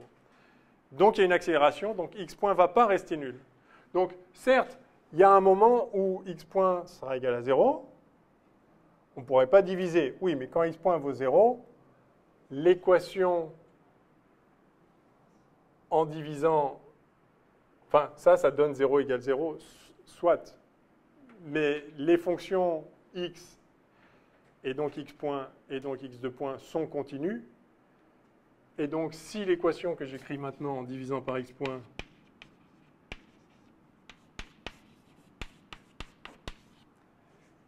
est vraie à tous les instants sauf un instant, elle est vraie aussi à cet instant-là, par continuité. Deux fonctions continues ne peuvent pas être égales partout sauf en un point. Sinon, il y en a au moins une qui n'est pas continue. D'accord? Bon, pas besoin d'entrer dans ces subtilités. Il suffit, vous arrivez à ça, vous dites, je divise par x point qui n'est pas nul. En fait, normalement, il faudrait dire qu'il n'est pas nul sur un intervalle. Parce qu'auquel cas, les fonctions pourraient... Bon, mais je rentre... Bon, c'est pas la peine. Voilà, donc on retrouve la même équation et on est content. Et on s'approche. Voilà. Alors, très bien. Voilà. Reconnaître l'équation d'un oscillateur harmonique, c'est fait. L'écrire sous sa forme canonique, ben voilà. Donner l'expression de la pulsation. la voilà. C'est vraiment des rappels pour tout le monde, ça. Hein. Personne ne découvre cette équation-là. Hein. Non, ça va. Hein. Ouais. Non, non, c'est-à-dire, la forme canonique, effectivement, c'est x de point plus oméga carré x égale 0. Ça, c'est juste que... Enfin, en fait, c'est plus... Il y a une constante ici. C'est ça le point clé. Et quelle est la dimension de cette constante? C'est des secondes moins 2, manifestement. Hein, puisque même si x c'était pas une longueur, en tout cas c'est la même chose ici. Là. Donc ça, c'est des secondes moins 2, donc c'est une pulsation au carré ou une fréquence au carré, mais justement, quand on l'écrit avec un oméga carré, eh bien, la solution générique de ça, c'est le cos oméga t, ou le sin oméga t. Donc, c'est bien, la solution de ça, c'est un truc oscillant avec comme pulsation oméga. Donc, à chaque fois qu'on trouve une équation du second ordre avec donc du x de point ou du q de point, hein, quand on va faire les charges des condensateurs, etc., ou les circuits RLC, un truc 2 points et puis un truc sans les 2 points. Et si ça, c'est constant, eh bien, on l'appelle oméga carré. Voilà. Parce que ce sera effectivement la pulsation du système. OK. Donc, on est bien là. Donner l'expression de la pulsation, puis de la période des oscillations correspondantes. Donc, la période, c'est le temps au bout duquel on est revenu au point de départ. Donc, le cos de oméga 0t et cos de oméga 0t plus 2pi, c'est pareil. Donc, quand on ajoute à t 2pi sur oméga, on ajoute à oméga t 2pi. Oui? On peut dire que il n'y a pas un rapport oméga égale 2pi f, Si, mais c'est mieux de retrouver ça par le raisonnement que de retrouver le raisonnement connaissant ça. Effectivement, on a ça, ou donc 2pi sur t, mais ce qu'il faut vraiment comprendre, c'est le sens de la période. C'est, vous avez x, vous voulez que x de t', enfin par exemple, pardon, vous voulez que x de t plus grand t soit égal à x de t, c'est ça la période. C'est le plus petit grand t tel qu'on a ça. Et donc, vous avez cos de oméga t plus grand t qui doit être égal à cos de oméga t. J'oublie le phi parce que c'est le même phi pour tout le monde. Et donc vous voulez que oméga t soit égal à 2pi. Oméga grand t soit égal à 2pi. D'accord? Si vous ajoutez 2pi sur oméga à ce t-là, vous allez avoir cos de oméga t plus 2pi. Enfin, plus oméga fois 2pi sur oméga. Et cos d'un truc plus 2pi, ça fait le même truc que cos du truc. OK. Bon, donc effectivement, la période t, c'est 2pi sur oméga. Alors c'est bien de le savoir. Et si vous avez un doute, ce qui peut arriver, hein, un cas de panique, c'est vite venu la panique dans un concours. Donc juste vérifiez-le. Si vous ajoutez 2pi sur oméga à t, est-ce que oui ou non, ça rajoute 2pi à la phase? C'est-à-dire que vous ne changez pas la fonction. Si la réponse est oui, c'est bon. Si la réponse n'est pas oui, c'est que vous êtes fait un nœud dans le cerveau. Ce qui arrive très souvent. Hélas. OK. Alors, on ajoute à présent une autre liaison reliant le corps à un mur opposé.